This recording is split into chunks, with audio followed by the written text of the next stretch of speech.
بنی اسرائیل میں برسیسا نامی ایک راہب تھا۔ اس وقت بنی اسرائیل میں اس جیسا کوئی عبادت گزار نہیں تھا۔ اس نے ایک عبادت خانہ بنایا ہوا تھا، وہ اسی میں عبادت و ریاضت میں مست رہتا۔ اسے لوگوں سے کوئی غرض نہیں تھی، نہ تو وہ کسی کو ملتا اور نہ ہی کسی کے پاس آتا جاتا تھا۔ شیطان نے اسے گمراہ کرنے کا ارادہ کر لیا۔ برسیسا اپنے کمرے سے باہر نکلتا ہی نہیں تھا۔ وہ ایسا عبادت گزار تھا کہ اپنا وقت ہرگز ضائع نہیں کرتا تھا۔ شیطان نے دیکھا کہ جب دن میں کچھ وقت تھکتے ہیں تو ہی کبھی کبھی اپنی کھڑکی سے باہر جھانک کر دیکھ لیتے ہیں۔ ادھر کوئی آبادی بھی نہیں تھی، اس کا اکیلا سوما تھا، اس کے ارد گرد کھیت اور باغ تھے۔ جب اس نے دیکھا کہ وہ دن میں 1 یا 2 مرتبہ کھڑکی سے دیکھتے ہیں تو اس مردود نے انسانی شکل میں آ کر کھڑکی کے سامنے نماز کی نیت مان لی۔ اس نے نماز کیا پڑھنی تھی، فقط شکل بنا کر کھڑا تھا۔ اب دیکھو کہ جس کی جو لائن ہوتی ہے اس کو گمراہ کرنے کے لیے اس کے مطابق دلکش بہروپ بناتا ہے۔ چنانچہ جب اس نے کھڑکی میں سے باہر جھانکا تو ایک آدمی کو قیام کی حالت میں دیکھا۔ وہ بڑا حیران ہوا۔ جب دن کے دوسرے حصے میں اس نے دوبارہ ارادتاً باہر دیکھا تو وہ رکوع میں تھا۔ بڑا لمبا رکوع کیا، پھر تیسری مرتبہ سجدے کی حالت میں دیکھا۔ کئی دن اسی طرح ہوتا رہا۔ آہستہ آہستہ برسیسا کے دل میں یہ بات آنے لگی، یہ تو کوئی بڑا ہی بزرگ انسان ہے جو دن رات اتنی عبادتیں کرتا ہے۔ وہ کئی مہینوں تک اسی طرح شکل بنا کر قیام، رکوع اور سجدے کرتا رہا، یہاں تک کہ برسیسا کے دل میں یہ بات آنے لگی کہ میں اس سے پوچھوں تو صحیح کہ تو کون ہے۔ جب برسیسا کے دل میں یہ بات آنے لگی تو شیطان نے کھڑکی کے قریب مصلی بچھانا شروع کر دیا۔ جب وہ مصلی کھڑکی کے قریب آ گیا اور برسیسا نے باہر جھانکا تو اس نے شیطان سے پوچھا، تم کون ہو؟ وہ کہنے لگا، آپ کو مجھ سے کیا غرض ہے، میں اپنے کام میں لگا ہوا ہوں، مجھے تنگ نہ کرے۔ وہ سوچنے لگا کہ عجیب بات ہے کہ کسی کی کوئی بات سننا گوارا ہی نہیں کرتا۔ دوسرے دن برسیسا نے پھر پوچھا کہ آپ اپنا تعارف تو کروائیں۔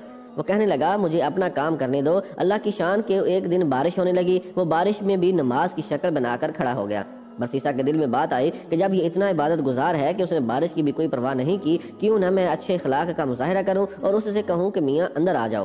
چنانچہ اس نے شیطان کو پیشکش کی کہ باہر بارش ہو رہی ہے، تم اندر آ جاؤ۔ وہ جواب میں کہنے لگا، ٹھیک ہے، مومن کو مومن کی دعوت قبول کر لینی چاہیے، لہٰذا میں آپ کی دعوت قبول کر لیتا ہوں۔ وہ چاہتا ہی یہی تھا۔ چنانچہ اس نے کمرے میں آ کر نماز کی نیت باندھ لی۔ وہ کئی مہینوں تک اس کے کمرے میں عبادت کی شکل بناتا رہا۔ وہ دراصل عبادت نہیں کر رہا تھا، فقط نماز کی شکل بنا رہا تھا، لیکن دوسرا یہی سمجھ رہا تھا کہ وہ نماز پڑھ رہا ہے۔ اس کو نماز سے کیا غرض تھی، وہ تو اپنے مشن پر تھا۔ جب کئی مہینے گزر گئے تو برسیسا نے اسے واقعی بہت بڑا بزرگ سمجھنا شروع کر دیا اور اس کے دل میں اس کی عقیدت پیدا ہونا شروع ہو گئی۔ اتنے عرصے کے بعد شیطان برسیسا سے کہنے لگا، اب میرا سال پورا ہو چکا ہے، لہٰذا میں اب یہاں سے جاتا ہوں، میرا مقام کہیں اور ہے۔ روانہ ہوتے وقت ویسے ہی دل نرم ہو چکا تھا، لہٰذا وہ برسیسا سے کہنے لگا، اچھا میں آپ کو جاتے جاتے ایک ایسا تحفہ دے جاتا ہوں جو مجھے اپنے بڑوں سے ملا تھا۔ وہ تحفہ یہ ہے، اگر تمہارے پاس کوئی بھی بیمار آئے تو اس پر یہ پڑھ کر دم کر دیا کرنا، وہ ٹھیک ہو جایا کرے گا۔ تم بھی کیا یاد کرو گے کہ کوئی ایسا آیا تھا اور تحفہ دے گیا تھا؟ برسیسا نے کہا، مجھے اس کی کوئی ضرورت نہیں ہے۔ وہ کہنے لگا کہ ہمیں یہ نعمت طویل مدت کی محنت کے بعد ملی ہے، میں وہ نعمت تمہیں تحفے میں دے رہا ہوں اور تم انکار کر رہے ہو، تم تو بڑے نالائق انسان ہو۔ یہ سن کر برسیسا کہنے لگا، اچھا جی، مجھے بھی سکھا ہی دیں۔ چنانچہ شیطان نے اسے ایک دم سکھا دیا اور وہ یہ کہتے ہوئے رخصت ہو گیا کہ اچھا پھر کبھی ملیں گے۔ وہ وہاں سے سیدھا بادشاہ کے گھر گیا۔ بادشاہ کے 3 بیٹے اور 1 بیٹی تھی۔ شیطان نے جا کر اس بیٹی پر اثر ڈالا اور وہ مجنونہ سی بن گئی۔ وہ خوبصورت اور پڑھی لکھی لڑکی تھی، لیکن شیطان کے اثر سے اسے دورے پڑنا شروع ہو گئے۔ بادشاہ نے اس کے علاج کے لیے حکیم اور ڈاکٹر بلوا لیے۔ کئی دنوں تک وہ اس کا علاج کرتے رہے، لیکن کوئی فائدہ نہ ہوا۔ جب کئی دنوں کے علاج کے بعد کچھ افاقہ نہ ہوا تو شیطان نے بادشاہ کے دل میں یہ بات ڈالی کہ بڑے حکیموں اور ڈاکٹروں سے علاج کروا لیا ہے، اب کسی دم والے سے ہی دم کروا کر دیکھ لو۔ خیال آتے ہی اس نے پوچھا کہ ہاں، کسی دم والے کو تلاش کرنا چاہیے۔ چنانچہ اس نے اپنی سرکاری ہرکارے بھیجے تاکہ وہ پتہ کر کے آئیں کہ اس وقت سب سے زیادہ نیک بندہ کون ہے۔ سب نے کہا کہ اس وقت سب سے زیادہ نیک آدمی تو برسیسا ہے اور وہ تو کسی سے ملتا ہی نہیں ہے۔ بادشاہ نے کہا کہ اگر وہ کسی سے نہیں ملتا تو ان کے پاس جا کر میری طرف سے درخواست کرو کہ ہم آپ کے پاس آ جاتے ہیں۔ کچھ آدمی برسیسا کے پاس گئے۔ اس نے انہیں دیکھ کر کہا کہ آپ مجھے تنگ کرنے کیوں آئے ہیں؟ انہوں نے کہا کہ بادشاہ کی بیٹی بیمار ہے، حکیموں اور ڈاکٹروں سے بڑا علاج کروایا ہے، لیکن کوئی فائدہ نہیں ہوا۔ بادشاہ چاہتے ہیں کہ آپ بے شک یہاں نہ آئیں تاکہ آپ کی عبادت میں خلل نہ آئے۔ ہم آپ کے پاس بچی کو لے کر آ جاتے ہیں، آپ یہیں اس بچی کو دم کر دینا، ہمیں امید ہے کہ آپ کے دم کرنے سے وہ ٹھیک ہو جائے گی۔ اس کے دل میں ایک خیال آیا کہ ہاں، میں نے ایک دم سیکھا تو ہے، اس دم کو آزمانے کا یہ اچھا موقع ہے، چلو یہ تو پتہ چل جائے گا کہ وہ دم ٹھیک بھی ہے یا نہیں۔ چنانچہ اس نے ان لوگوں کو بادشاہ کی بیٹی کو لانے کی اجازت دے دی۔ بادشاہ اپنی بیٹی کو لے کر برسیسا کے پاس آ گیا۔ اس نے جیسے ہی دم کیا وہ فوراً ٹھیک ہو گئی۔ مرض بھی شیطان نے لگایا تھا اور دم بھی اسی نے بتا دیا تھا۔ دم کرتے ہی شیطان اس کو چھوڑ کر چلا گیا اور وہ بالکل ٹھیک ہو گئی۔ بادشاہ کو پکا یقین ہو گیا کہ میری بیٹی اس کے دم سے ہی ٹھیک ہوئی ہے۔ 1 ڈیڑھ ماہ کے بعد اس نے پھر اسی طرح بچی پر حملہ کیا اور وہ اسے پھر برسیسا کے پاس لے آئے۔ اس نے دم کیا تو وہ پھر اسے چھوڑ کر چلا گیا۔ حتیٰ کہ 2-4 دن کے بعد بادشاہ کو پکا یقین ہو گیا کہ میری بیٹی کا علاج اس کے دم میں ہے۔ اب برسیسا کی بڑی شہرت ہوئی کہ اس کے دم سے بادشاہ کی بیٹی ٹھیک ہو جاتی ہے۔ کچھ عرصے کے بعد اس بادشاہ کے ملک پر کسی نے حملہ کیا۔ وہ اپنے شہزادوں کے ہمراہ دشمن کا مقابلہ کرنے کے لیے تیاری کرنے لگا۔ اب بادشاہ سوچ میں پڑ گیا کہ اگر جنگ میں جائے تو بیٹی کو کس کے پاس چھوڑ کر جائیں۔ کسی نے مشورہ دیا کہ کسی وزیر کے پاس چھوڑ جائیں، اور کسی نے کوئی اور مشورہ دیا۔ بادشاہ کہنے لگا کہ اگر اس کو دوبارہ بیماری لگ گئی تو پھر کیا بنے گا؟ برسیسا تو کسی کی بات بھی نہیں سنے گا۔ چنانچہ بادشاہ نے کہا کہ میں خود برسیسا کے پاس اپنی بیٹی کو چھوڑ جاتا ہوں۔ دیکھو شیطان کیسے جوڑ ملا رہا ہے۔ بادشاہ اپنے تینوں بیٹوں اور بیٹی کو لے کر برسیسا کے پاس پہنچ گیا اور کہنے لگا کہ ہم جنگ پر جا رہے ہیں، زندگی اور موت کا پتہ نہیں ہے۔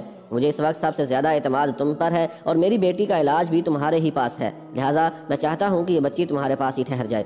برسیسا کہنے لگا توبہ توبہ، میں یہ کام کیسے کر سکتا ہوں کہ اکیلی میرے پاس ٹھہرے؟ بادشاہ نے کہا کہ نہیں، ایسی کوئی بات نہیں ہے، بس آپ اجازت دے دیں، میں اس کے رہنے کے لیے آپ کے عبادت خانے کے سامنے ایک گھر بنوا دیتا ہوں اور یہ اسی گھر میں ٹھہرے گی۔ برسیسا نے یہ سن کر کہا چلو ٹھیک ہے۔ جب اس نے اجازت دے دی تو بادشاہ نے اس کے عبادت خانے کے سامنے گھر بنوا دیا اور بچی کو وہاں چھوڑ کر جنگ پر روانہ ہو گئے۔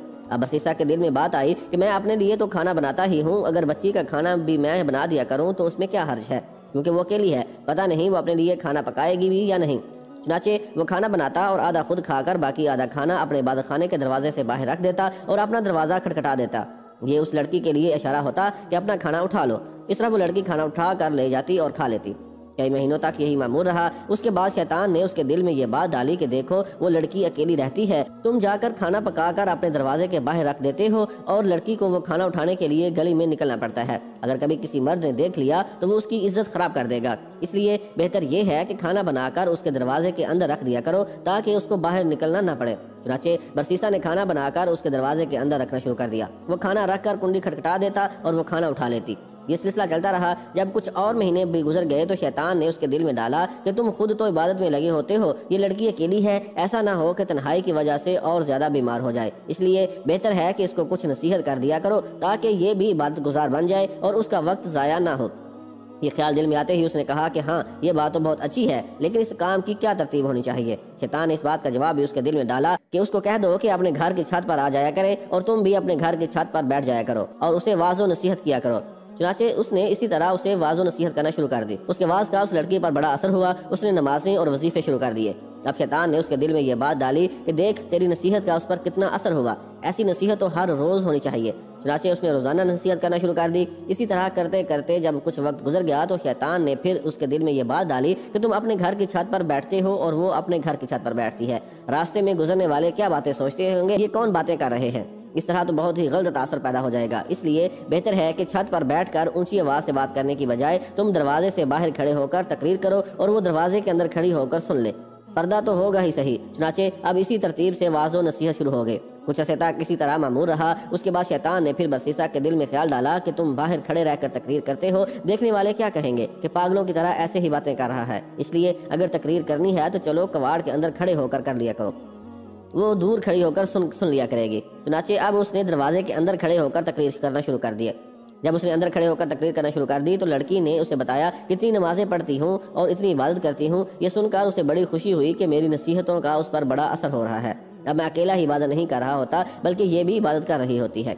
کئی دن تک یہی سلسلہ چلتا رہا۔ بالآخر شیطان نے لڑکی کے دل میں برسیسا کی محبت ڈالی اور برسیسا کے دل میں لڑکی کی محبت ڈالی۔ چنانچہ لڑکی نے کہا کہ آپ جو کھڑے کھڑے بیان کرتے ہیں میں آپ کے لیے چارپائی ڈال دیا کروں گی، آپ چارپائی پر بیٹھ کر بیان کر دیا کرنا اور میں دور بیٹھ کر سن لیا کروں گی۔ اس نے کہا بہت اچھا۔ لڑکی نے دروازے کے قریب چارپائی ڈال دی، برسیسا اس پر بیٹھ کر نصیحت کرتا اور لڑکی دور بیٹھ کر باتیں سنتی رہتی۔ اس دوران شیطان نے برسیسا کے دل میں لڑکی کے لیے شفقت و ہمدردی پیدا کر دی۔ کچھ دن گزرے تو شیطان نے عابد کے دل میں بات ڈالی کہ نصیحت سنانی تو لڑکی کو ہوتی ہے، دور بیٹھنے کی وجہ سے اونچا بولنا پڑتا ہے، گلی سے گزرنے والے لوگ بھی سنتے ہیں، کتنا اچھا ہو کہ یہ چارپائی ذرا آگے کر کے رکھ لیا کرے اور پست آواز میں گفتگو کر لیا کرے۔ چنانچہ برسیسا کی چارپائی لڑکی کی چارپائی کے قریب تر ہو گئی اور واعظ و نصیحت کا سلسلہ جاری رہا۔ کچھ عرصہ اسی طرح گزرا تو شیطان نے لڑکی کو مزین کر کے برسیسا کے سامنے پیش کرنا شروع کر دیا اور وہ یوں اس طرح لڑکی کے حسن و جمال کا گرویدہ ہوتا گیا۔ اب شیطان نے برسیسا کے دل میں جوانی کے خیالات ڈالنا شروع کر دیے، حتیٰ کہ برسیسا کا دل عبادت خانے سے اچاٹ ہو گیا اور اس کا زیادہ وقت لڑکی سے باتیں کرنے میں گزر جاتا۔ سال گزر چکا تھا۔ ایک دفعہ شہزادوں نے آ کر شہزادی کی خبر گیری کی تو شہزادی کو خوش و خرم پایا اور راہب کے گن گاتے دیکھا۔ شہزادوں کو لڑائی کے لیے دوبارہ سفر پر جانا تھا، اس لیے وہ مطمئن ہو کر چلے گئے۔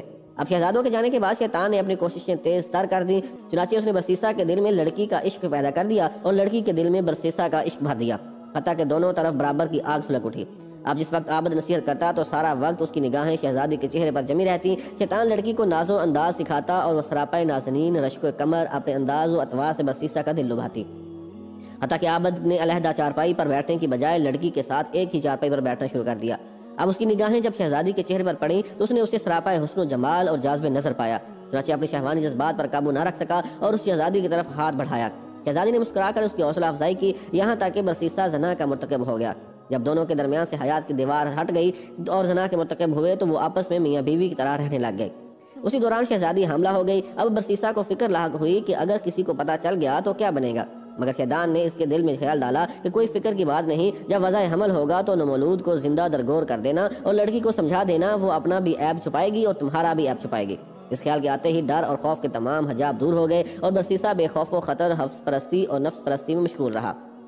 ایک وہ دن بھی آیا جب اسی شہزادی نے بچے کو جنم دیا۔ جب بچے کو وہ دودھ پلانے لگی تو شیطان نے برسیسا کے دل میں ڈالا کہ اب تو 1.5-2 سال گزر گئے ہیں اور بادشاہ اور دیگر لوگ جنگ سے واپس آنے والے ہیں، شہزادی تو ان کو سارا ماجرا سنا دے گی، اس لیے تم اس کا بیٹا کسی بہانے سے قتل کر دو تاکہ گناہ کا ثبوت نہ رہے۔ چنانچہ ایک دفعہ شہزادی سوئی ہوئی تھی، اس نے بچے کو اٹھایا اور قتل کر کے گھر کے صحن میں دبا دیا۔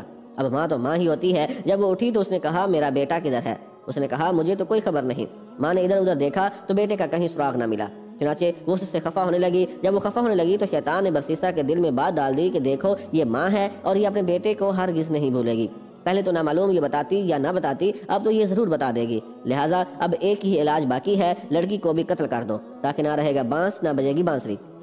جب بادشاہ آ کر پوچھے گا تو بتا دینا کہ پس وہ بیمار ہوئی تھی اور مر گئی۔ جیسے ہی اس کے دل میں یہ بات آئی کہنے لگا کہ بالکل ٹھیک ہے، چنانچہ اس نے لڑکی کو بھی قتل کر دیا اور لڑکے کے ساتھ ہی صحن میں دفن کر دیا۔ اس کے بعد وہ اپنی عبادت میں لگ گیا۔ کچھ مہینوں بعد بادشاہ سلامت واپس آ گئے۔ اس نے بیٹوں کو بھیجا کہ جاؤ اپنی بہن کو لے کر آؤ۔ وہ برسیسا کے پاس آئے اور کہنے لگے جی ہماری بہن آپ کے پاس تھی، ہم اسے لینے آئے ہیں۔